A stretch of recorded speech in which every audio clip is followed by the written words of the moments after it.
Eno dio machelo nyakoro mgajuanga wakao thuolo ni marwaki e chenro ni mar OIMORE. OIMORE ma kawuono nyakoro Ramogi odiochieng' mar 4 dwe mar 7 2020 adek wan gi weche mathoth ahinya madwani mondo mi waketie itigi sani kendo imed bedo ng'eyo kuom gik matimore e alwora mopogore. En chieng' ma nyakoro mgajuanga lamo nyasi malamo no bagi kaunti Manakuru ne oganda mano wito ngimagi masira malondiani abende nonego ji 52.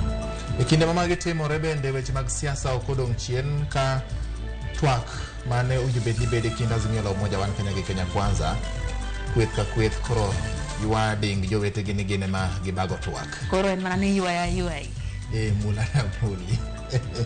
Bende nyakoro mgajuang kweth mar Azimio la Umoja One Kenya Alliance koro ramo ni tarik 7 dwe no mar 7 gidhi bago ng'anyo madatipe pacho ka ng'anyo mabende koro dhi sundo piny owacho kuom bedo ni oseket chik makoro medo mana pek man ngima e wi oganda jo Kenya. Kaluwore kod mano bende kambi mar timo nonro mar TIFA ogolo duoko mar nonro mane gitimo bende nyisore kuom dweche ma piny owacho mar Kenya Kwanza osebedo e loch onge gima ber moseneno oganda jo Kenya kata obedo ni sirikal to medo singo ni jo Kenya omed mana rido kanda. Koro mgajuang mago to gi mag somo nyaka mago mag tuke waiko ni to mane chendo ni mar OIMORE to kaka pile wachako kod mago momiyo pek.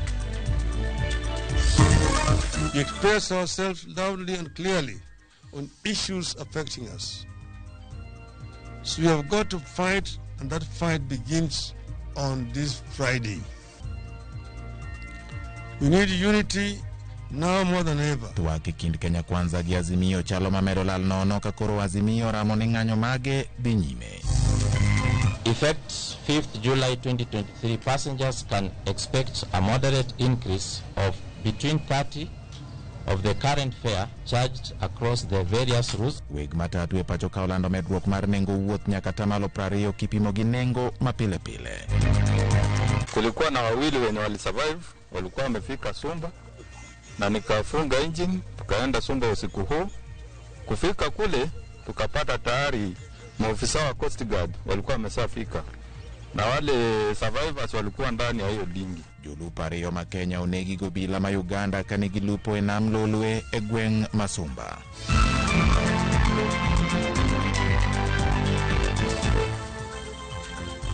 Kuom thuolo ni duto mar weche manyien nyakoro Ramogi jaloko marwa iluongo ni Belinda Adhiambo ene modhi miyo waloko ni achiel kachiel ne jogo ma samoro obedo kod pek e winjo wechegi kata e wacho wechegi ne Ramogi. Omiyo koro sani to dani wachake kinyalo tudri kodwa namba 36000 kata bende kidhi e mbui YouTube en Ramogi TV, Twitter @Ramogi TV KE. Machiegni nyinga en George Bati. Mana kamano nyakoro mgajuang warwako pache chendo ni mar OIMORE machiegni ahinya nyinga Lydia. Okay, Attorney General mapacho ka koro chiwo milome mar daro dwaro mag appeal e wi ng'eto manyo gol gi doho mamalo mano mar wito oko lemo ma jolupeten migepe mapacho ka. Attorney General Justin Muturi wacho ni ng'eto no ne ok ni kare kendo sirikal nyaka chwal ng'ur mare. Esechego go jotelo dhi nyime kod golo pachgi e wi kinde mamoko se ng'eto mar bura makamano. Mogo kuom jotelo mane otiyo kaka jolup jotend migepe e bwo sirikal mokalo oseng'eto mar burano ka giwacho ni nitiere fuok maduong' e migepe mag sirikal.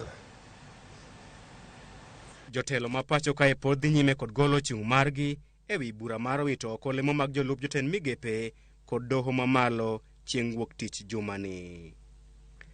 Jaod bura ma Dagoretti North Beatrice Elachi ma bende ne otiyo e lemo ma jalup jotend migao e bwo jatend piny machon Uhuru Kenyatta oramo ni nitiere dwaro maduong' mar chugo lemo ma jolup jotend migepe. Elachi yango ni migepe mag piny owacho onywando sekta mathoth chenro madak chwal kod jatend migao kod jagoro mongirore kende. To ask ourselves as a country, when we created the 22 ministries, did we look through and realize it is so huge? Because why do we waste a lot and why do we lose money? Is because you have a very huge ministry, and in this ministry, so you allocated the votes that you're given.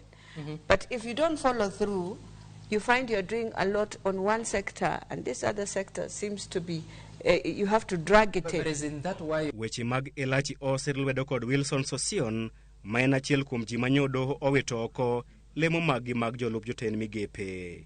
Owacho ni nitiere fuok maduong' mane odong' thuolo e bede migepe mag piny owacho kaluwore kod katiba mar 2010 mane owito oko olemo mag jolup jotend migepe. And we can agree there were gaps in the constitution, of course, when the assistant ministers were removed and the public service was not invigorated to fill those particular gaps. Sosion lero ni tich maduong' mar jolup jotend migepe en chung' ne weche mag telo e kinde ma jagoro mongirore to chung' ne weche mag omenda. These positions are valid for purposes of strengthening the operations of state departments administratively.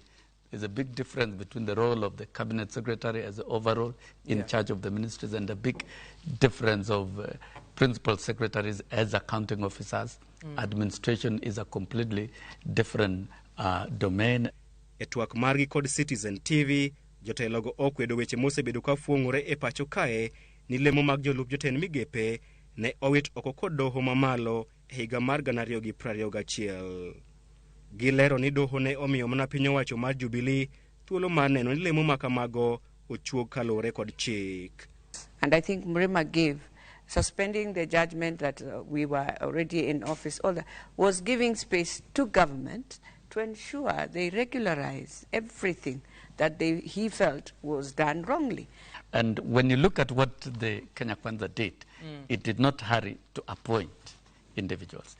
It revisited the ruling of Justice Mrima and tried to and endeavored actually very strongly within the confines of the law and the constitution to ensure that it was created by the Public Service Commission in a procedural manner. Od bura makarach wanyo adipo kuome wacho ni chugo lemo makamago dhi miyo jopiny ting' mapek. Ang'eni kandalo mane ji campaign Ruto no odhawo sana ne Azimio ni gidwaro post emomiyo gikelo kia BBI no dhawo saidi ni jogo dwa create na post gidwaro tiye an obwoga koro sani endi ni gik moko olokore ka thirawich ni koro en modwaro tije ne ji moketo kata chiko dagi kata chiko kodagi. Joel buche adek mag doho mamalo chieng' wuok tich jumani ne owito oko lemo makamago e mano mane giwacho ne ok ochuoggi kaluwore kod pend chik. Chris Owino, Ramogi TV,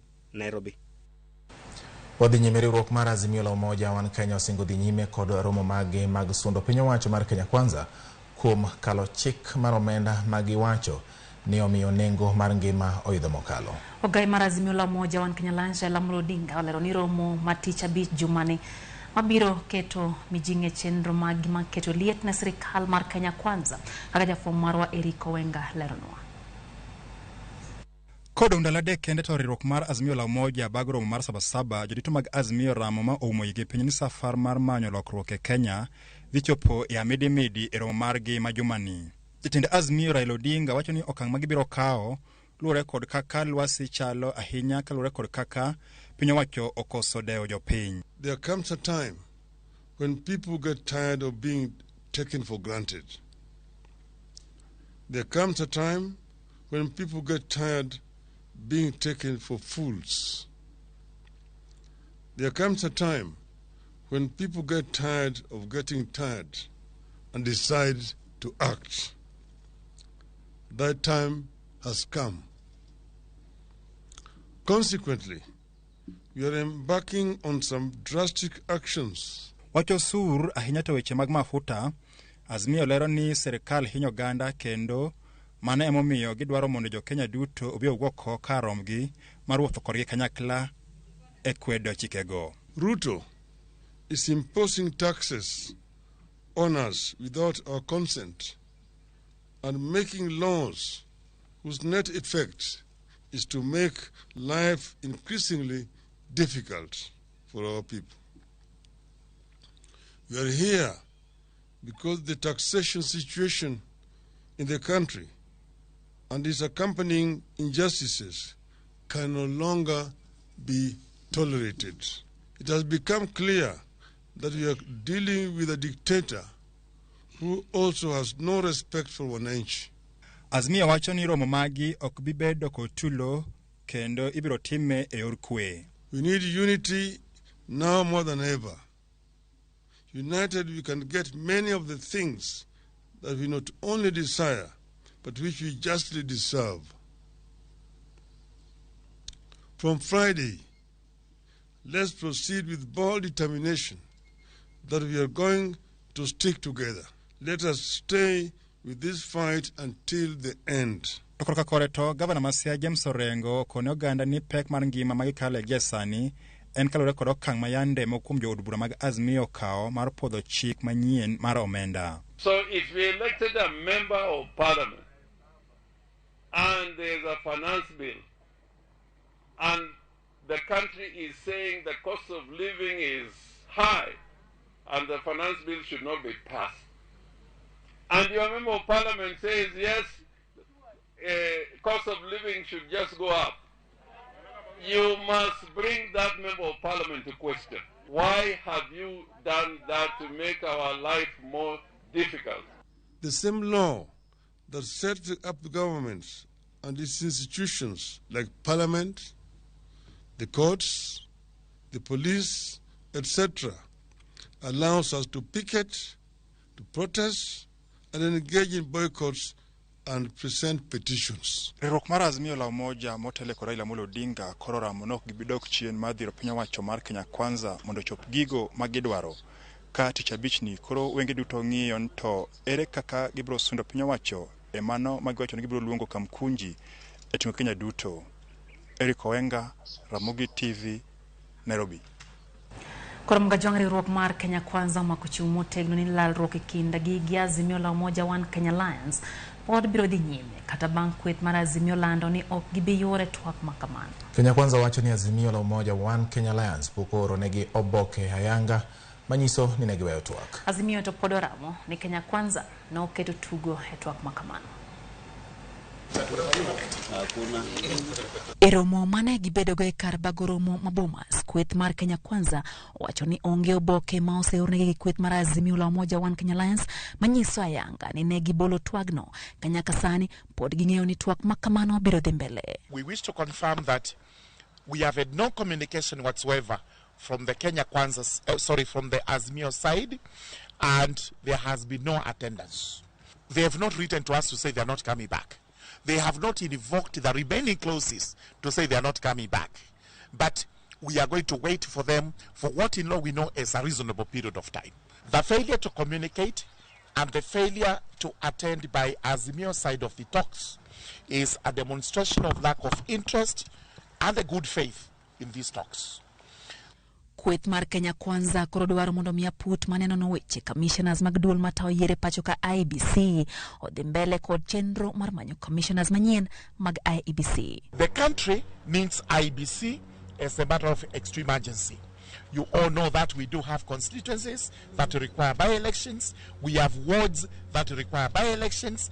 And of paramount importance is the delimitation of constituency boundaries, which has a timeline of sometime next year. Therefore, it is our position this afternoon to state that the process of recruitment by the selection panel, as far as we are concerned, is not hindered by any order, by any directive, or by anything from anyone, and therefore it should proceed as the law prescribes.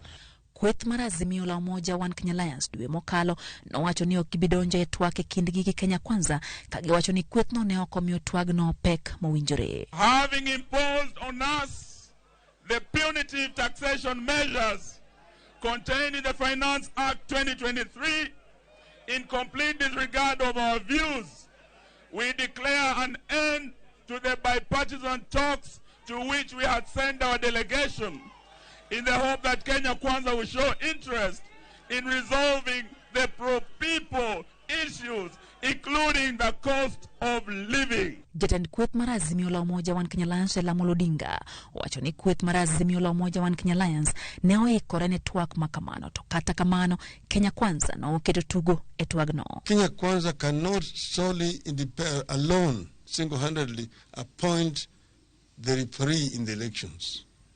That is very unfair. Those then will be their own elections. They are not going to be Kenyan national elections. Wenge koro rito neno poni kweth mar Azimio la Umoja One Kenya Alliance biro medo jiwo chung' margi koso gibiro yie donjore twagno kaka nosepangi. Nyimenya Ramogi ni thoth oganda jo Kenya pod medo ywago pek mar ngima ahinya to nengo mwandu magikoni medo mana idho nyaka ne piny owacho mar Kenya Kwanza donje telo. Man kaluwore kod nonro ma otim gi kambi matimo nonro motisi ni TIFA. Nonro bende oyango ni thoth oganda ok mor kaka osuru okete budget mar ikomenda 2023-2024 magiluwo ni dhi medo pek mar ngima ne jopiny kendo rocho dongruok mar uchumi. Overall, only 11% think that people who contribute to the housing levy will get a house. Kaluwore kod duoko mar nonro motim kod kambi mar nonro mar TIFA, atamalo 61 mag jo Kenya ywak ni nengo mogo idho. Atamalo 51 ywago nengo mar sukar, atamalo 34 hum ni nengo mar mauta, kata malo 25 to ywago idho mar nengo mo mar tedo. Kata obedo ni atamalo 11 puoyo bajet mokwongo mar piny owacho mar Kenya Kwanza kuom masiro weche mag somo, gedo mag udi manengo gi yot kod duoko piny nengo mag mwandu ma itiyogo e pur.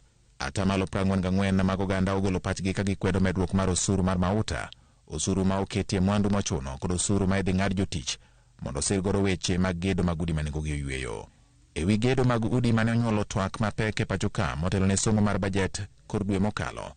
Nonro mar TIFA bende oyango ni atamalo 69 mag jo Kenya pod other kod gedo mag udigo, kata malo 24 koni en okang' mabiro miyo jopiny dak e kit ngima manigi nyadhi. Atamalo 54 oluwo ni gin gadier ni ok gibi yudo udigo.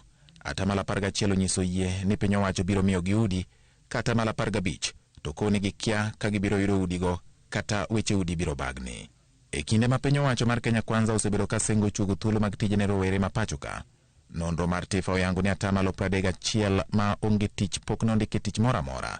Atamalo 29 gin joma timo tijegi giwegi, atamalo 14 timo tije lwedo, kama atamalo 11 kende ema ondike tije mag andika magidhie pile pile. Duoko mar nonro mar TIFA bende oyango ni dhier pod omako oganda mathoth ma pacho ka joma yudo sara e kind 20 kadhi mbele gin mana atamalo 13 kende ka opim kod atamalo 38 mag joma yudo sara matin 20,000 dwe ka dwe. Kata obedo ni ngima tek, atamalo 40 to koni gitemo kendo gikungo, kata malo 7 koni gionge gi gima ginyalo kungo. Thoth joma kungo gin joma yudo omenda maromo $20,000 kadhi mbele dwe ka dwe. Nonro no bende oyango ni atamalo 60 mag joma yuto gi ni piny tiyo kod yien e tedo, kata malo 61 mag joma yudo sara mokalo $10,000 thoro tiyo gi gas mar tedo. Thoth joma tiyo kod yien e chweko gin joma odak e kor gwenge. Kata obedo ni piny owacho singo fungruok mar ngima ne oganda jo Kenya kinde mabiro kendo jiwo jopiny mondo med mana rido kanda, nonro mar TIFA to koro yango ni nyaka ne Kenya Kwanza donje telo, weche pok odhi maber goganda jo Kenya. George Bati, Ramogi TV. Wasura ni nyimenya kwa Ramogi ka wuok e nonro mar TIFA oyudo ni jatend piny Kenya William Ruto omedo kwet kaluwore kod weche manyichane owacho ewi chenro mag tong'o yien e bunge ma pacho ka. Penjo maduong' en gimomiyo piny owacho chalo ka gima koro loko pache ewi chung' mare ni mar kinde mokalo jatend pinyno nosebedo ka kwedo tim mar ng'olo yien oyaye kendo jiwo jopiny mondo med pidho yien e pacho ka. Jafwambo marwa Walter Nyambaga leronwa matut ewi lokruok ma osebedo kawuok kuom jatend piny Kenya. Ka ochung' ewi nyamburko mag timo kampen, jatend piny William Ruto ne ochiwo singo ne oganda mar lombogi mondo gilut ombulu. Kata kamano, manyalo romo dweche 10, jatend piny chal ka gima oloko ng'eye kendo ok miel thum mane miyo oganda bedo kod miyung'o mar chiko itgi kendo luto ne ombulu mar donjo apisi kendo bedo kaka jatend piny. E chenro mar rito alwora kod neno ni pith mag yien ne omimbi e piny owacho mar Jubilee, e kama Ruto mane wiyo tele weche mag rito alwora. Gino mane odhigo nyime kata mana tok osebedo jatend piny ka nyasi mar masuja e higa mokalo. Ruto ne omako chung' kanyiso ni en jago ma omako motegno weche mag rito alwora. Na tuweke mpango ya kupanda miti bilioni 15. Hapa Nakuru tunatarajia nyinyi mtapanda miti milioni 650. Tumeshakubaliana 650 million governor. Mjipange hapo. Ndio tuweze kupata miti ambayo tutatumia kwa matumizi yetu na tuwe na miti ambayo itatusaidia kulinda mazingira. Kata kamano jatend piny chalo ka gima oloko chung' mare kendo bang' ka nyocha ochiwo thuolo ni chenro mag ng'olo yiende kendo loso mwandu ma kata odoko ni motelo ne owuok oko mar jiwo jopiny mondo pidh yien gi lek mar chopo kwan mag yien machopo milion 15. Sasa miti inaoza huko kwa msitu, watu wanahangaika pande hii, hawana mbao. Unaona ile ujinga iko hii Kenya. So tumelift ile moratorium ambayo ilikuwa imewekwa. Nikech benobwa kabisa mawacho ni to ma jatelo mosenyiswa mondo ni by kia higni adwa bedo gi 15 billion trees Kenya kae. Okapar ni en paro maber. Janon siasa Kevin Osido owacho ni lokruok e chung mar jatend piny ok nyis kido makare ne jopiny. To an obwoga samoro nikech ochalo na jatelo ma ok noikore bedo jatend piny. Nikech en ng'at machalo gik matimo ng'ama timo trial and error. Otemma owe. Otemma owe. To siko kowacho ni I have a plan. An gi chenro ma giluongo ni the plan. Shida maparo en ni the plan ni ok ti. Motelo ni yiero mokalo, Ruto bende ne ochiwo singo ni bech mauta kod modhi ne dhi lwar bang' ka wapisi kata kamano bang' chamo muma. Ma chalo molokore kendo ka koro japiny yogo dhoge tieke wi pek mar bech mauta mosemedi nyadidek e sirikal mar Kenya Kwanza. Where is the 39 billion shillings Petroleum Development Levy Fund meant for the fuel subsidy program as this crisis deepens? Osido kolonwa gima nyalo bedo ni midhiere singo mane sirikal thoro chiwo ne oganda. To gitemo ng'iyo gigo ma sirikal manokalo mane timo mar mondo ginuogi to chando gi nikech bende ji ong'eyo gik mane ne sirikal mar Jubilee timo. Nikech gik ma gitimo gite kata mana mag launch number mano launch week mokalo ni. Donge ne wan gi huduma number ma en owuon wacho ni namba no en gima konyo jopiny ni en scheme ma sirikal mokalo dhi tiyo godo e kwalo pesa kuom jopiny. Ang'o no mose change. Omiyo aparo ni gima samoro chandowa kaka jo Kenya en ni accountability. Waonge gi structures motegno manyalo keto sirikal tesre. Jatend piny William Ruto ne okoni ojende ni omenda mar jolo jok ma yuto gi ne piny ibiro chiw ni oganda mar jolo gi kendo onge weche mag chudo. Kata kamano Ruto ne oloko ni pesano mar sirikal kendo ng'at moremo dwoko pesano nyaka kaw ting' mag buono chudo. Ati unangojea pesa ya serikali ya bure? Hii hakuna. Hii ni pesa ya kufanya biashara. Na tunafanya biashara na urudishe pesa. Omidware ni mondo wajipanga wa organize mondo ka jatend piny owacho kama to wanyalo nuoyo ne mondo ng'e ni jo Kenya ng'eyo mondo chak paro ni to ere kaka nyalo strengthen gimoluongo ni the plan. Kopogore kod fuong'o pek mangima, Kenya Kwanza ne osingo ni nengo mag mogo ibiro dwok piny. Kama tunataka kusort out shida ya gharama ya maisha kupanda, haina miujiza. Ni lazima tufanye na utaratibu. Jalony Kevin Osido bende nyiso ni to ere adiera ma sirikal ni godo kata mane chenro mag olo gope. But kochopo kuma koro the majority ok oyie gi gimiwacho, aparo ni ber ka jatendwa mar piny William Ruto winjo jopiny kendo o expand communication infrastructure mare nikech jogo bende duoke piny, gigoye piny kabisa. Ok apar ni gikonye e uso agenda mare malong'o mar mondo jopiny oyie kode for sustainability. Nikech kawuono ne president to kiny to kobi bet president. Kalore kod lokruoge mosebedo e kind singo mane ochiwo ne jopiny, penjo pod medo nyuolore ni koso bin jatend piny wiyo wil ni jopiny wiyo osewil kod singo mane ochiwo. E koso bin jatend piny oyudo ka orindi mane okwayo bet kaliet miyo wich wil kod gigo mane osingo ne oganda. Wanwa penja. Walter Nyambaga, Ramogi TV, Nairobi.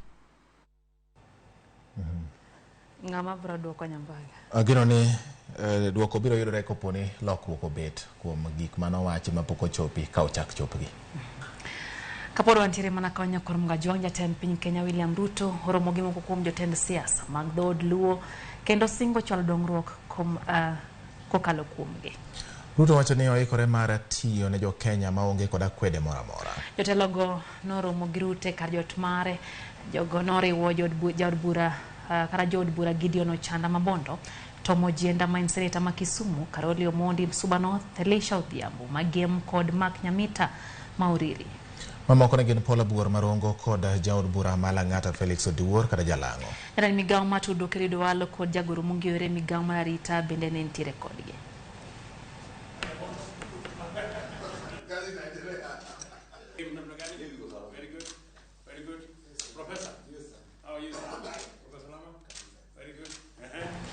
Ramogi kaluwore kod masira manchano timore giko dira mokalo en ni alamne obage pautuke ma Londiani ndalo manok bang' masira ma koch mar apaya timore, masira mabende nokelo tho mar ji 52.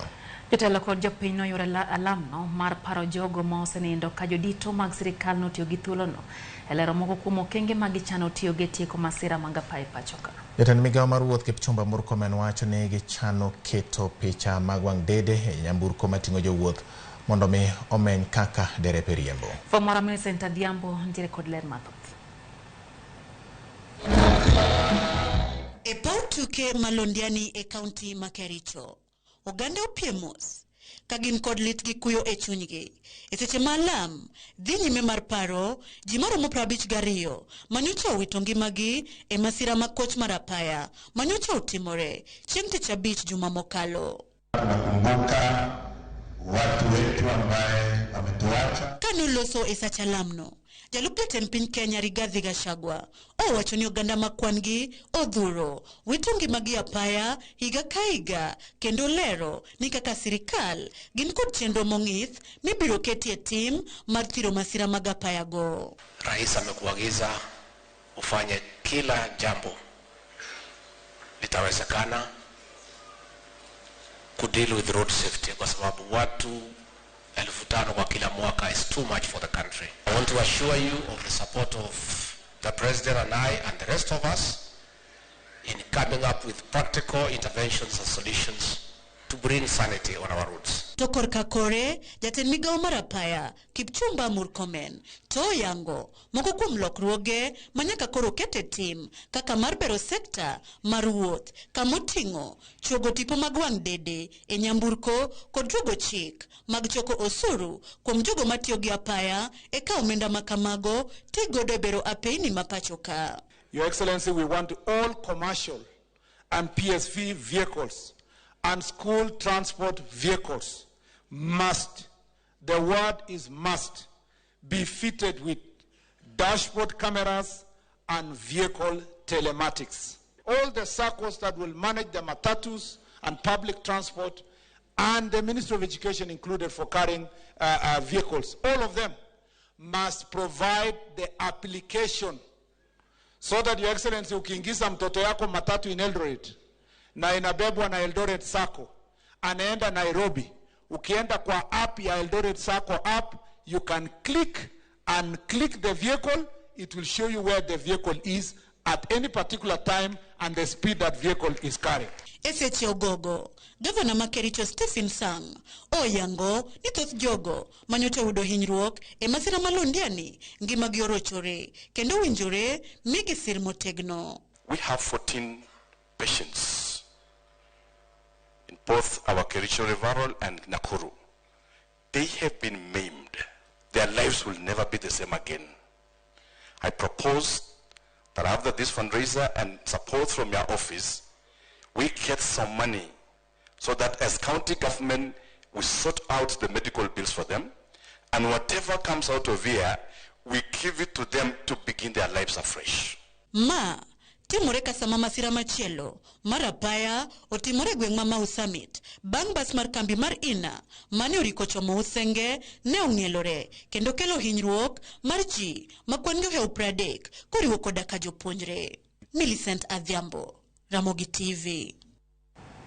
Omedoro temaga kuyo kod mos ne anyuola duto moito familia magi Nyasaye mondo mi omigi hoch makende. Nyakora mga jwang dweche 4 motelo ne pinj madongo ma igane yangore nitiere mbui moko makwan gi romo 36 ma oselosi gi achudhe moko mabiro konyo jopuonjre kwalo pinj.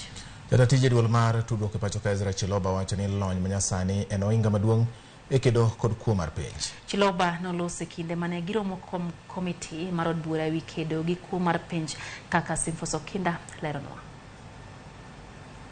nonro ewi kuo mar penj mar klas 12 mar higa mokalo pod dhi nyime dweche 4 motelo ne penj madongo michaki timo e giko higani. Komiti mar od bura ne weche somo kawuono ne oromo kod duol mochung' ne tudruok e pacho ka kod apisi mar okwach kich ewi ting' margi e geng'o kuo mar penj. Jaratije mar duol mar tudruok e pacho ka Ezra Chiloba olero ni lony manyasani kod tudruok e yor mbui gin ohinga mapek e kedo gi kuo mar penj. Given the anonymity, the global reach and the ease of use and spread of social media, we're in a space where we term in our field the paradox of technological progress. On one hand, technological progress presents opportunities for social, economic well-being of society, but in there again lies greater risks around security and still the social well-being of our society. Chilobo lero ni kuom thuolo mar higni 3 mosekalo giseyudo accounts 98 mitudo gi njore mar kuo penj. In particular, in 2021, we handled 34 cases of social media platforms targeting the Ministry of Education, the Kenya National Examination Council, and the Teacher Service Commission. In 2022, we handled 28 cases, and as we speak, Mr. Chair, this year alone, we are seeing an upsurge. We have 36 cases that we are dealing with as we speak, even before the exams start. Komiti no kotelne kod jakom mare Julius Meli ne oketa pisas mag Communications Authority e tago maliet ka odwaro ng'eyo gimomiyo duol no kawo thuolo malach e loro moko kuom accounts go kod ler ewi okang' mosekaw ne wege accounts go. Chairman, I thought they would tell us exactly the end result of these 21 cases. I mean the 34 cases and the 28 cases. Now, Chairman, surprisingly, when I turn to the Annex 4, behind that account is a person. What have you done to that person? You people are government and have more resources than me as an individual. Why is it becoming so difficult for you to deal with these social media platforms? Komiti no bende noromo kod apisas mag okwach kich ewi ting' margi e geng'o kuo mar penj e higa mokalo. The DCI, similarly, the information that they gave us was also not very conclusive. In fact, they have actually given us information that is very stale, which is about 6 months old. That first, the culprits or the exam, the peddlers of the exam cheating were arrested. They didn't give us what charges they were preferred on them, how many have been jailed, how many teachers, or if any, have been interdicted. Duol mar tudruok kod apisi mar okwach kich biro chopo e nyim komiti no kendo juma manyien kaluwore ni komiti no ok oyiere kod aduoko moyudo kawuono. Sifros Okinda, Ramogi TV. Nekoro makajuang ng'ena dakika 31 bang' saa 3 mar otieno chendo eno imore nuwarwako pachi kacha kata kamano bati. Oche makawuono ni ka.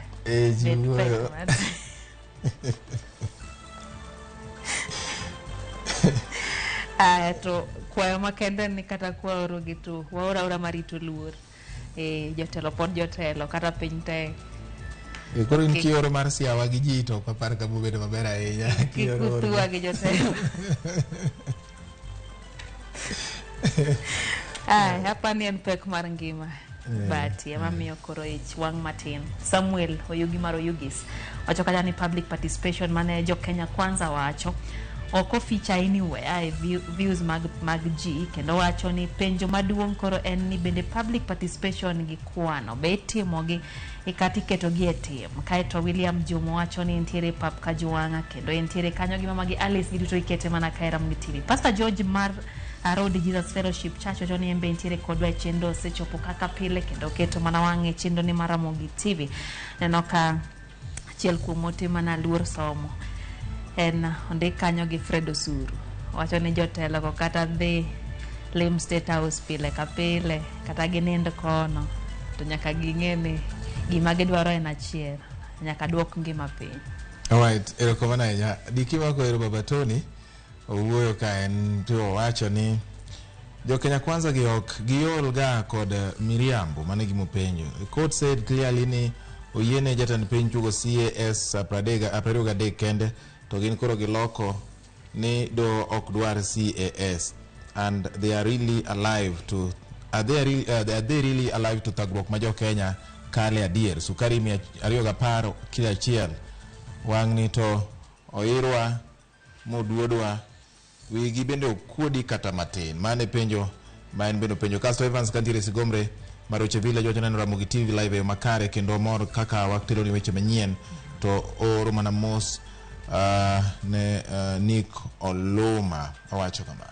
Nano makojwang David Omondi wacho ni wang' ni to jatend piny Kenya William Ruto dwanyi adhowa makagi gi 2027 to wenge jo Kenya yepo kendo koro onge ng'abro go kura nikech gik mochikne to gibrogo kura kalure gik ma ng'ato osebedo katimo. Be aneno ka William Jomo wacho ni entiere kodwa chendo. Pablo Maya Umoja wacho ni Oya Ruiro wacho ni entiere kodwa chendo bende Caleb Matengo manoka ya Europe wacho ni osechekin kaka pile naneno paro moro kanyo nogole gi achiel kuom joneno wa Bati mano kanyo engineer Lazaro Kanyambuko wacho ni osechopo seche makoro nyaka koro jotelo maya e imbo mar piny Kenya one kaka nyalo loko weche mag telo mondo migine ka giketo pesa e lweto oganda jo Kenya kendo iketo uchumi ahinya te gwenge makaluo bed makare. Wacho ni Uganda dwa nyoro wa Lake Victoria ka to ken gima ber. Pastor George Marudi Kopany wacho ni mondamosi Lydia kasto wacho ni en ojiwo oganda ja Kenya ng'ata ma nitiere gi lwete kata mantiere gi teko ma Nyasaye omiye manyalo chiyo mondo many gimo nyalo mako kata tin to dhir godo ngima nikech ng'ama biro gola chandruok tege sani to ok yot ahinya. Gima in go ma Nyasaye nyalo gwedho miyo ji otema tiyo matek kata bed ni piny tek. Erokamano Nyasaye ok maro siri mineno weche manyien makare Villa Tieno wacho ni Mosne Samson Okalo Riga Kantire Uwe School kasto Councillor Francis Obwanda wacho ni High Court koso wacho ni says position is unconstitutional kata to ni general the Mane Court of Appeal duoko pod dhi bedo mana mano nyaka e Supreme Court koro giyeya piny odhi mbele omenda go tine godo jopiny. Wayo matini kata kamano tabil jima wacho ni kao moso mora inyagi weche gi Bati. Wayo matinya kwa Ramoga Juang kwa duogo podo wantiere kod mathoth podo roko mana ote magu podo bro somo gi maka mana kae chendo ni maro imore mediko no wanya kwa Ramoga Juang waduogo bang daika macho.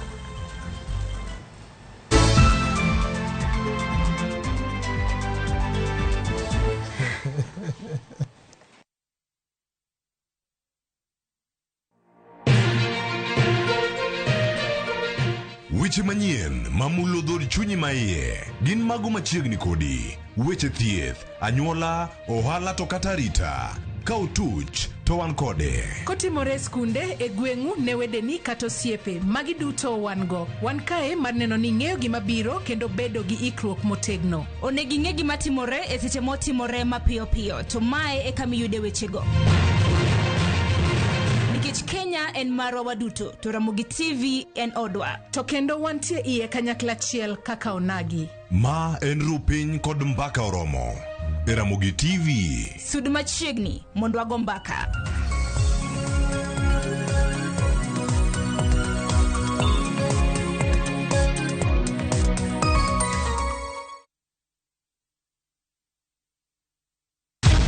Many have been lured into jobs abroad, only to end up in perpetual suffering. I met this girl by the roadside. I wish you saw how this girl is desperate. Nimepata mteja mpya for my bureau. Meet Eunice, a naive village girl who's given an opportunity to go and work abroad by Madam K. Nenda Middle East. Ati? When did you even do the application? But is this really a golden opportunity, or will she be one among too many to be lured into the human trafficking syndicate by Madam K and Joe?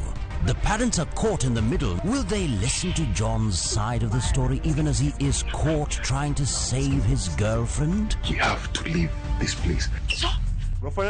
Enjoy this unfolding story of Madam K only on viewsasa.com. Jijenge na shilingi 1500 guaranteed kila wiki kwa kucheza Kaende Jackpot. Shiriki kwa kutumia 50 bob pekee, cheza na Autopic kwa kutuma neno KJP kwa 29063. Not for persons under the age of 18. BCLB number 416.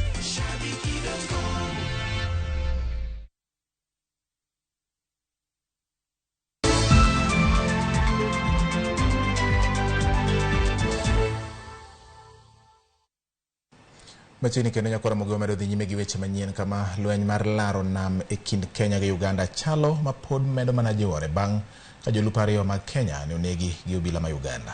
Yangore jolupo go nochiel gi magina ma onegi seche manyo gidhi nyime gi lupe gweng' Masumba mantiere Budalangi. Osipidi Mambunyala Isaiah Mose yango ni jolupo kata jolupo achiel ne otho kanyo kama chiel notho kanitimo ne thieth osiptal ma Port Victoria. Obila ma Kenya no chopo mora so jolupo adek e monj no kanyake seche gi gidhi mbele gi thieth.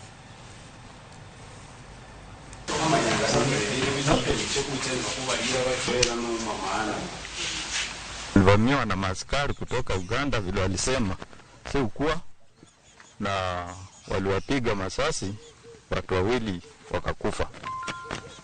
Kwa wakati huo tayari kulikuwa na wawili wenye walisurvive, walikuwa wamefika Sumba na nikafunga engine, tukaenda Sumba usiku huu. Kufika kule tukapata tayari maofisa wa Coast Guard walikuwa wameshafika na wale survivors walikuwa ndani ya hiyo dingi. Sasa kuulizia waliniambia ya kwamba walikuwa wanavua na wakastukia tu boti inapaki kwao. Kuangalia ndani walikuwa watu wawili, mmoja alikuwa amevaa uniform ya jeshi na alikuwa na bunduki. Wakaoda waende Uganda. Sasa hawa wakaresist ya kwamba Uganda hatuendi, sisi tunarudi Kenya. Kwa sababu wale walikuwa wawili na wavuvi walikuwa watano, wale hawangeweza kuwashika kiurahisi. Ndio sababu ilifika wakati wakaanza kufatua marisasi na wakaua watu wetu wawili. Walikuwa intercepted na boat moja ya UPDF ambayo ilikuwa kwa patrol zao. Katika harakati ya kupatana na UPDF, confrontation ilitokea.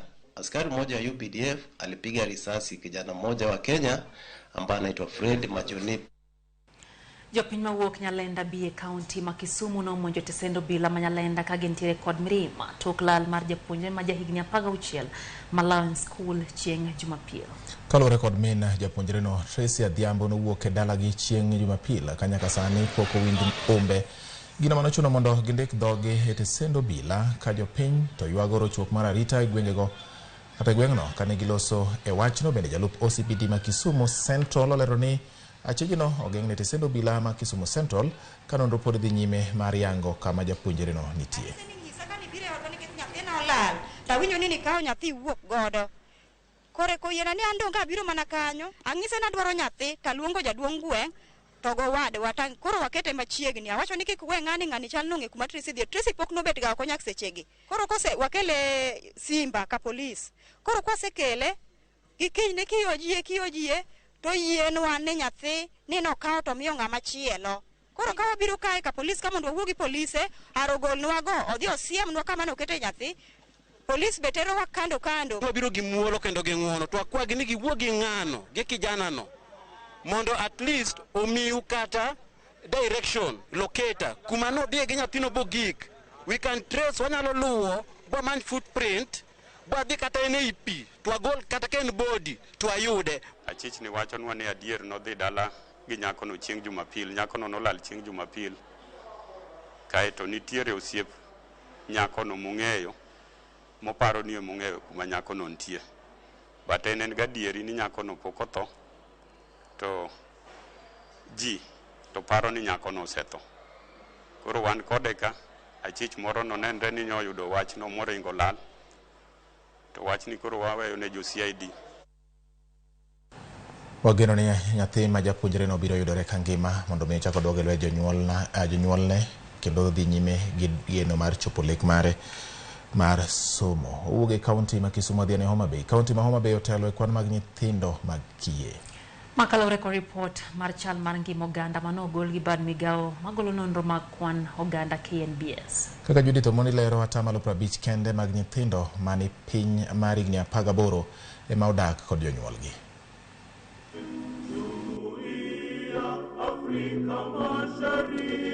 Nonro no ma ogol kod piny owacho yango ni moheo 30% mag udi e pachoka otelnegi kod mine. Thoth udi ma mine ma otelie yudore e gwenge kipimo kod bombe. Ma nyiso kwan udi ma wuone onge. Nyalo bedo ni wuoro ne owere kod miyo kata wuoro ne owito ngimane. Ripodni ne ogol gi duol mochung' ne kwan mag oganda e pachoka. E Kenya mangima, 19% mag nyithindo mani piny mar higni 18 gin kiye. Ka nyathi nyalo bedo ni onge gi janyuol achiel kata jonyuol duto 2. Ka 1% mar nyithindo go to onge kod minegi gi wuonegi duto. Kaunti ma Homa Bay ema otelo e pachoka mangima kod kwan mamalo mag nyithindo mani piny mar higni 18 to onge kod jonyuol duto 2. Kaunti ma Vihiga kata kamano otelo e kwan mag nyithindo ma odak kod ji ma ok gin jonyuolgi, ka Kiambu to ni piny mogik kirango nyithindo ma ok odak kod jonyuol. Bende ripodno yango ni e Kenya mangima 53% kende mag nyithindo ema odak kod jonyuolgi duto 2, ka kata nyithindo ma pod ni kod jonyuolgi duto 11% ok odak kod jonyuolgi. 23% odak mana gi minegi ka wuonegi to odak kuonde moko. Dongo mar nyithindo, somo margi, ngima margi oyiengore kaka gidongo. Miyo lipodni nyalo konyo e keto chike mabiro tayo kaka nyithindo owinjo dagi, ahinya to mani piny mag higni 18. Judith Omondi, Ramogi TV. Kapod wane kwe gwengewa makaluo nyakoro mgajwang' waya Homa Bay wadhi nyaka kaunti ma Siaya. Piny owacho ma Siaya ochiwo barupe mag ndiko e tich jopuonj mag nyithindo kata ECDE. Gavana ma Siaya James Orengo notelo ne nyasino kama opuoyo okang' maogo mar jiwo chenro mag somo mag nyithindo. Orengo kwa piny owacho amalo mondo mi omed chwalo omenda ne chenro mag somo e thurka. Mino Orengo Beti Murungi bende okoni oikore mar medo jiwo somo mag nyithindo matindo e kaunti ma Siaya. Jopuonj ma kwan gi romo 602 noyudo barupe mayango ni koro to omigi tije.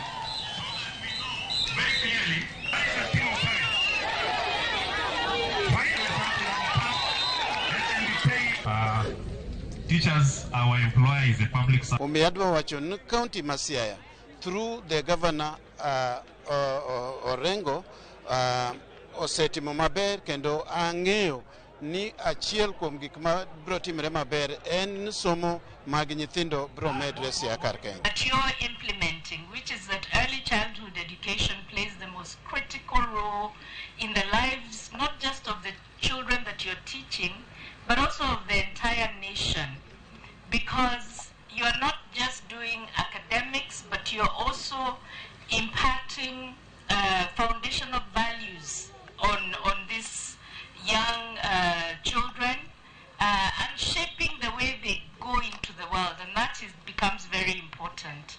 At the national level, they have elected to increase the salaries of elected representatives, including the president, cabinet secretaries, members of parliament, and even governors.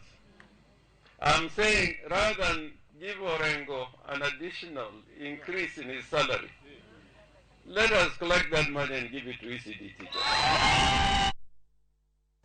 Wachako ugane Siaya wadogo Homa Bay kama jopiny gwenge moko adeke Kabondo West Ward e kar chung'od bura ma Kabondo Kasipul ywak kaluwore kod midhiero ma gisebedogo. Achiel kuomgi en pek mar chopo e apise mag sirkal. Jopiny go mawuok e gwenge mag Kamwagi, Kolal kod gweng' ma Krateng' wacho ni giwinjo matek e yudo oboke ma gidwaro kuok e apise mag sirkal ni mar apise go nitiere mabor kodgi. Wi mano gikwayo mondo migi ochuognegi sub-location ma biro konyogi e loyo midhierogo. Wacho ni kama gidhiye bor, ma gidhi ome services bor. Omiyo ji mang'eny kar ka kata kawacho, ji mang'eny onge kata na upande. Nikech gibedo demoralized, kama udwa dhi fuate kipande, piny moro nono, samoro itiyo gi pesa no be otimore nade? Onge. Koro, awakwayo ni kinyalo ketnwa sub-location ma jogweng' kwayo ni, to nyalo konyowa. Kanyo be gise identify kama office nyalo bede. Wan gimodong' en mana kao chief, assistant chief momiwa kachiel gi gedo. Mano kende gimodong'. But wase map out mwayudo niya kuonde ma gigi nyalo betie nitie.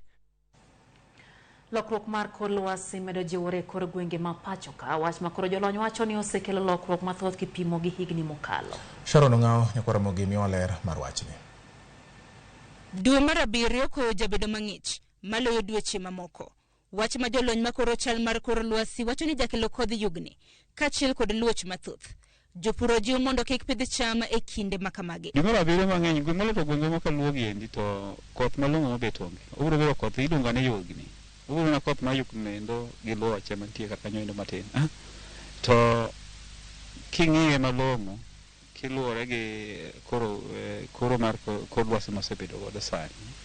Ni dwe mar 7 ni nyalo bedo mang'ich molo dweche mamoko.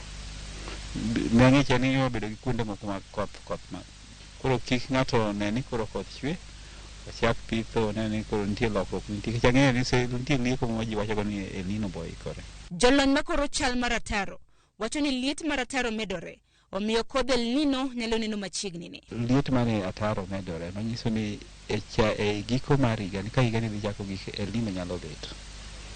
Koro to gigo nyalo kelo nwa kata biro kelo koth kata biro kelo oro kata biro kelo achiedh nade obiro wacho ka chup. Oganda podi medo chiwne gi siema mondo ritre e yo makare e kinde makamage kaluwore ni koyo mang'ich jakelo achiedh nade ne del. Yoket arita malong'o moloto ne nyithindo matindo. Gibed nyithindo bedo maginene mawuom gikit gibed mawuom to ka ng'ato winjo ka nyathi nigi fever to tero osiptal. Lokruok mar chal mar kor lwasi osebedo ka kelo achiedh nade ne oganda chakruok mar higani. Omiyo jolony jiwo jopur mondo otem pidho cham manyak e yo mayot. Koth nobiro ma jomoko dar to pod cham notho. Nyiso ni cham no koth nobiro mang'eny biro kinde matin ma nya chiego cham. Ji oparo ni koro mae kinde mwanyalo yawo puothe mondo wapidh malach. Jok mano yawo puothe ji mang'eny sani ywak. Koro koth kowachne thin to ing'eyo koth ni othin e kinde to kendo kuom ng'eny inyalo ng'eny e kinde mag kako chwe. Lakini kinde ma okaw mondo chwe yudo ka en kinde manok. Oganda ma pacho kendi bende chiwo pachgi kaluwore gi ikruok kaachiel kod ritruok ma gintiere godo e kinde mag koyo. Mokwongo wapidhoro yiende, to yiende ma wapidho onego bed ni gin yiende ma kelo weche mag golo carbon e alwora marwa ni. Yiende kaka eucalyptus onego bed ni ok wapidhi. Owuwe tude gi jo environment mondo nyiswa yiende maber manyalo pidho, wapidho yiende kabisa. Mar ariyo, onego walok yorewa mag pur. Wanego watim gimoro ni sustainable land agricultural management. Matieni gik ma pidho onego bed ni gin gik makonyowa mondo wagol carbon e alwora nikech carbon osebedo ka ng'eny. Nyoro nyan koni to ng'ato ni Bamburi koth geng'o dok nyalo wuok. So understand ni ang'o madhi mbele. So jowedha mondo omiwa line up. Gimiwa direction mondo wang'e ni tama kama ko bro chwe mondo waji pang nikech mbaka bende nitie kuonde ma pi inyeji. E kinde makamage jolony medo jiwo oganda mar mondo mi kik gipur kendo kik gipithi kaluwore ni en kinde mago mag kodh yugni. Ka bende gimedo jiwo oganda mar mondo mi oritre kaluwore kod koyo mathoth ma bende jabiro e kinde makamage. Sharon Ong'aw, Ramogi TV, e liere mano mar duol makoro kor lwasi, Nairobi.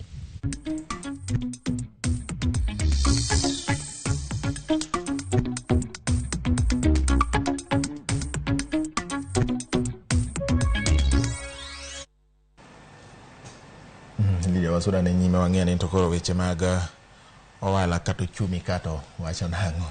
Koro mga jong jowuoth matiyo kod nyamburko koro dhi chako winjo pek mar chulo omenda ma omedi chakre kiny tich adek bang' weg nyamburko mating'o jowuoth lando medruok e omenda ma koro gibiro chako juogo.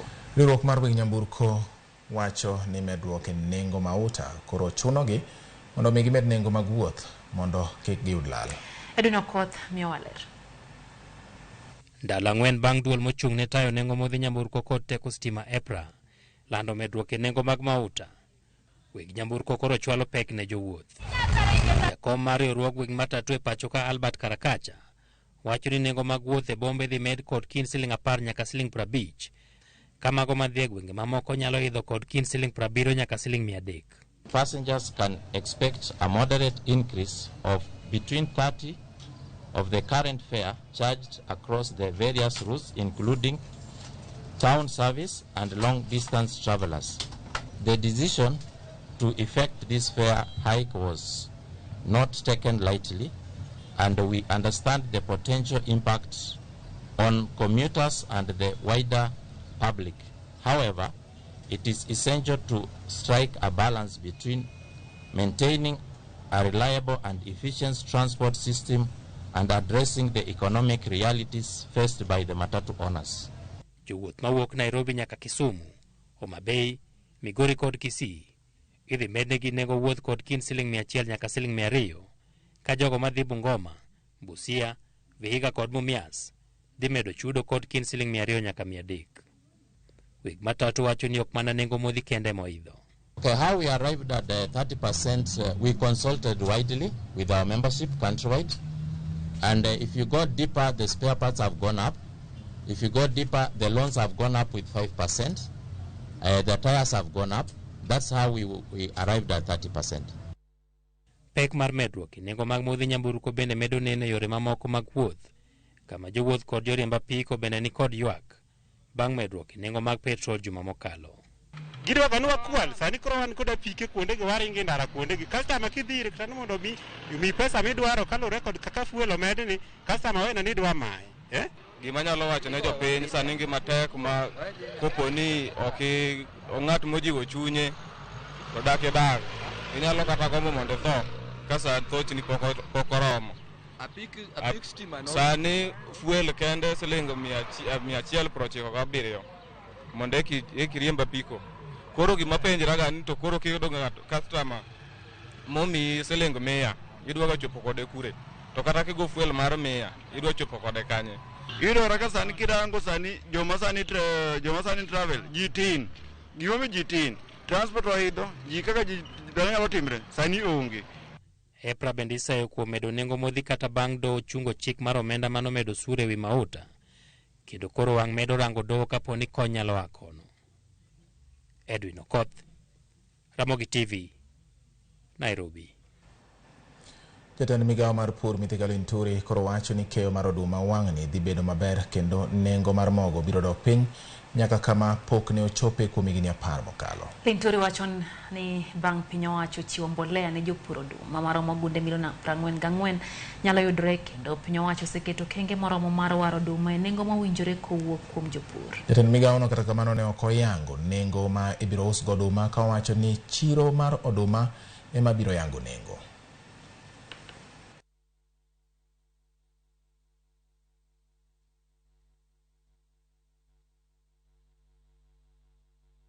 Our projections indicate that we'll hit a target of 44 million, meaning that I'll be able to bridge the gap by 19 million bags. So a minimum 44 million bags, plus or minus.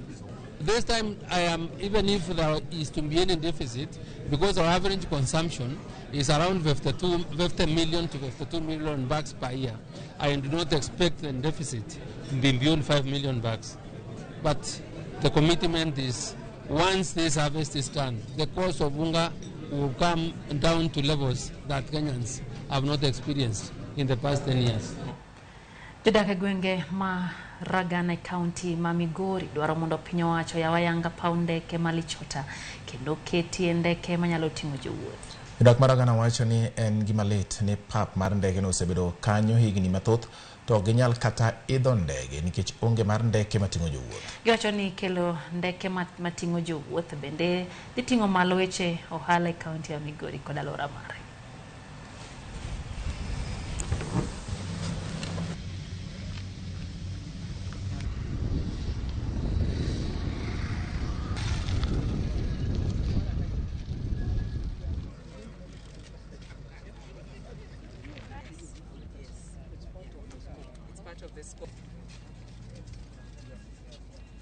Nogere kendo wasebedo gi lek mang'eny ni koger pap mar Ragana to seche moko nyalo kelo lokruok ne jok ma area ni mar Ragana kaendi, lakini chakre gere wano kapok wabedo gi pogruok moro amora kaka wan jok modak e area no mar Ragana ni pok oyawe ayanga bende tijego ende konge kaka wasebedo gi thuolo mar yudo gi nikech pok olandnwa tijego mondo watimrok nade mondo wayudgi. Koro wasebedo gi geno mathoth ka wageno ni sirikal mar Kenya koriwore gi county government ma Migori mondo timanwa chenro mar yawo pap ndege mar Ghana, to ka giseyawe mondo youths kaka wan gi jodongo bende mantiere machiegni gi mine wa be mantiere machiegni mondo yud tije pap ndege ka. Joma biro ka gin jogo moa oko madonjo tichak iting'o gi gari, gin watali gidonjo to giwuok gichak gidhi e pinje mamoko, to wan wawegi kaka joka pok waneno ber ni dang' waidhi ndege, waonge gi pesa moromo.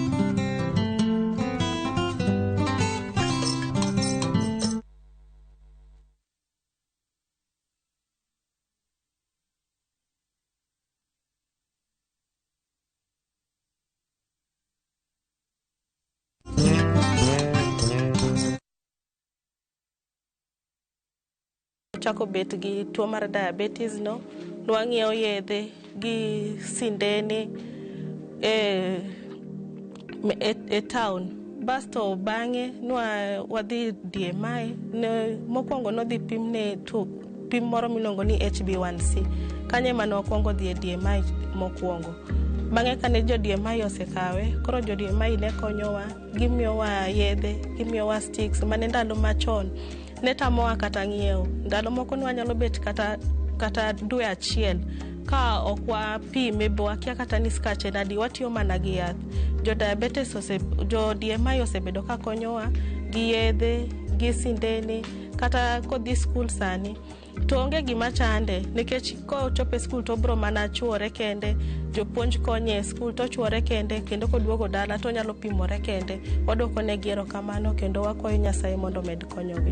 Mae kinde mar chung' motegno kendo wuok oko ne Citizen Digital DMI Diabetes Walk. En wuoth makende chieng' Ngeso tarik 8 dwe mar 7 Carnival Gardens kochakore saa 1 okinyi. Orwaki mondo ijiw oganda gi puonj kod omenda mar konyo nyithindo modak gi tuo sukari kata diabetes e piny Kenya. Ka inyiewo t-shirt achiel kuom nengo mar Sh1,000, inyalo yudogi e DMI Center man Jadala Place e apaya Mangong Road. Mondo yud mathoth, yuana tole namba 0722 75 58 28. The Citizen Digital DMI Diabetes Walk osirgi kambi mar Royal Media Services kotenore gi Kenya Diabetes Management and Information Center. Wawuog oko mondo wasir nyithindo modak gi tuo sukari.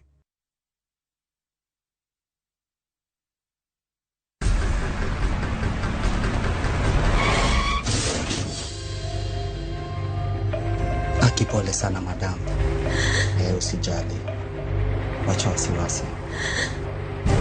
Jana ni nini mbaya? Unaangushaji customer bana. Kuendesha bike bana. Nimemwambia atulie. Atulie hajamumia. Niko na bima boda. Bima boda. Bima boda inaketa kila kitu. Aje sasa. Bills zote za hosi ziko catered for. Chukua simu yako. Una dial *487#, choose insurance. Alafu na select hapo bima boda, fuata hizi instructions zote. Once you pay unapata that party sticker yako instant. Kaingi okumba mar boda boda mari kata kama sira ujuki one kodi kiki baji goi bang masira. Yudo okumba mar bima boda ne boda boda ni kawuono e nengo moyweyo mar *500 kende. Dista 487*4# mondo mi yud bima boda.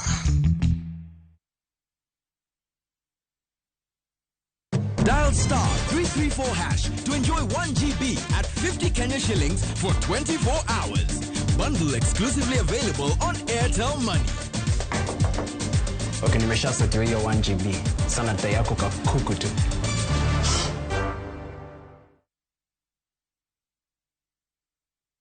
Jijenge na shilingi 1500 guaranteed kila wiki kwa kucheza Kaende Jackpot. Shiriki kwa kutumia 50 bob pekee, cheza na Autopic kwa kutuma neno KJP kwa 29063. not for persons under the age of 18. BCLB number 416.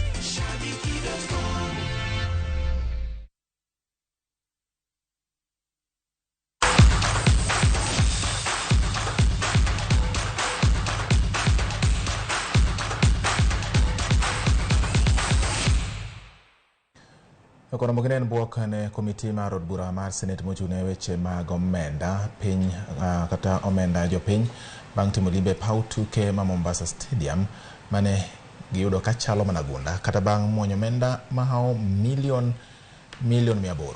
Pauno mano chak ger chiegni gi 10 mokalo no jwang' bang' jago mano chiwne orak chungo tich kaluwore gi onge mar omenda. Jafwambo marwa Joja oko gi ler mathoth kowuok Mombasa. E thuolo moheo higni 10 sani, kaunti ma Mombasa osebedo katemo duso pauni manyaka sani osemuonyo omenda mahao shillings gana 800. Kata kamano, pauni pod chal managunda. Lum kaachiel kod yiende ogoyo bungu, kachumbe manitiyogo e gedo bende ne ojwang' e pauno bang' jago mane ochiwne orak to mong'wech kaluwore gi onge mar omenda. Komiti mar od bura mar Senate mochung'ne omenda jopiny ne odhogi omoko bang' yuore pauno mar yango chal mare bang' muonyo omenda tandawuoya. A place like Mombasa is known for its sportsmanship. It's known for its love for sports. It's known for the talent that it has produced. But you're not going to nurture talent without having the facilities and the infrastructure where that talent can be exercised and where that talent can be refined. Governor ma Mombasa Abdulswamad Sharif Nasir ne oyango ni chenro mag gero pauno ne okwamo kaluwore gi onge mar omenda ka koro dwani piny owacho mamalo ojol kaunti e gero pauno to chutho e sechegi ma piny Kenya ikore ni tuke mag AFCON higa 2027. We don't want this stadium to be a white elephant like that one. Yeah, we need this project completed so that our youth can play on this pitch, so that we can attract international teams coming to Mombasa, we can attract international competitions coming to Mombasa, and our Mombasa economy will boom if we have this stadium working. There are 3 options that we are going to consider. Option 1 is if national government is going to assist us. Option 2 is doing this in a very, very phased approach. It is going to be slow, but ultimately we will have to finish it. And option 3 will have to be through a public-private partnership initiative where someone invests their money, and we will have to figure out a way on sharing revenue from returns of the property. Mondo mi pauno rum, Nasir kone gidwaro muom maromo shillings bilion 1.3 bang' tiyo gi muom mahao gana 800. George Aoko, Ramogi TV, Mombasa. Banka kombe mar FKF Cup club mar Kakamega Homeboys biro kao yueyo maradundo kata madundo motelo ne tuke mag pinje Afrika mong'ere kaka CAF Confederation Cup.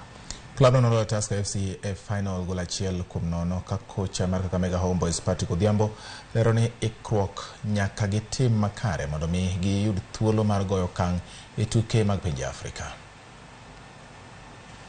Ni mara kwanza kwa timu ya Homeboys, lakini wachezaji na makocha sisi wengi wetu tushachiriki katika hizo mechi, so at least tuna knowledge kidogo kuhusu hizo mechi na tunajua vile, tunajua ugumu kwa wapi wa hizo mechi.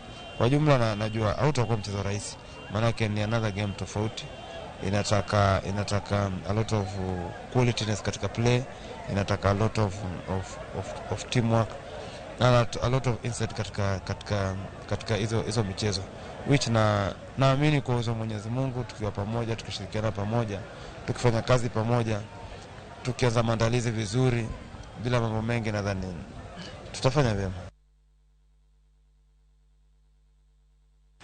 Wadhi nyime ndalo machuok bang' ndiko historia kendo donjo e lig maduong' ma pacho ka club mar Murang'a Seal nodhi alodichieng' ma kawuono gi jaod bura ma Kiharu Ndini Nyoro. Nyasi no mano bagie kar bagorombe ma KICC, jaod bura nochiwo ne club no mich mar omenda maromo shillings bilion 1 kochiwo singo ma golo jotelo mawuok masa mar piny Kenya mondo mi obi kanyakla mar choko omenda manyalo konyo club mar Murang'a Seal.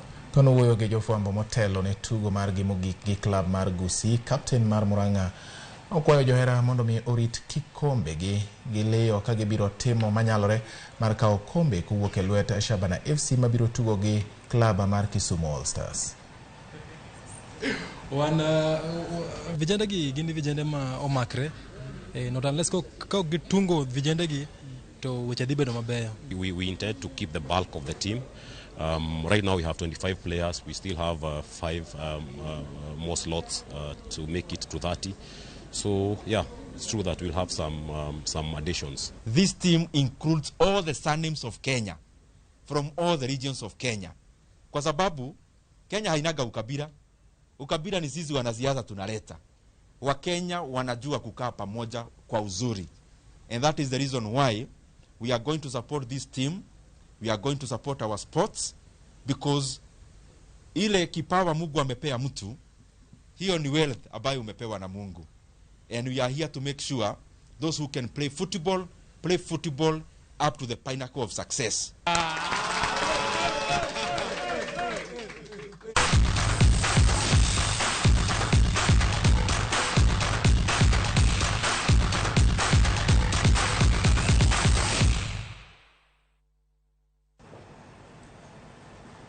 Kuram ngajong mane makelo agi komar chendo ni maro imorero kamano in mikete kare chakro nyagi ko in mabendi chwalo ote magi sa detamo mar somo giduto kata kamano bati wacho kanyone sa osa de marach mondo koro owuogi.